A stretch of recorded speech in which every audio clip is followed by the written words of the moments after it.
আমি কিনেছি এই লাক্সারিয়াস প্রাইভেট জেটটা, আর এই পাইলট যদি এর ভেতরে 100 দিন আটকে থাকতে পারে, এটা ওরও হয়ে যাবে। কি?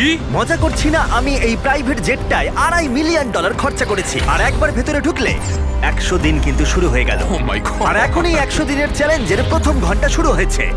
শুরু যখন করতেই হবে, চলো আমরা শুরু করে ফেলি। চলো একবার ঘুরে হ্যাঁ, আসি। চলো আমরা দেখি ও আসল পাইলট কিনা। কি বলছো? যদি আরমান্দো এই প্লেনের ভিতরে 100 দিন কাটাতে পারে, তাহলে ও এই প্লেনটা জিতে নেবে আর পৃথিবীর যে কোনো প্রান্তে চলে যেতে পারবে। দেখা যাক। 100 দিন এটার মধ্যে নো প্রবলেম। এটা স্মুথ রাইড ছিল, দারুণ দেখতে লাগছে। দেখা যাক ল্যান্ডটা স্মুথ হয় কিনা। এটা অসাধারণ লাগছে। এটা দারুণ ছিল। তোমার 100 দিনের চ্যালেঞ্জের প্রথম 2 ঘন্টা পেরিয়ে গেছে, কিন্তু যদি তোমার শরীরের কোনো অংশ এই প্লেনের বাইরে টাচ করে, তাহলে এই ভিডিওটা শেষ হয়ে যাবে আর তুমি এই প্লেনটা হারাবে। মাটি ছোঁয়া যাবে না। Good luck. দেখা হচ্ছে তাহলে। তাহলে দেখা যাক আরমান্দো এই প্রাইভেট জেটটা জিততে পারে কিনা।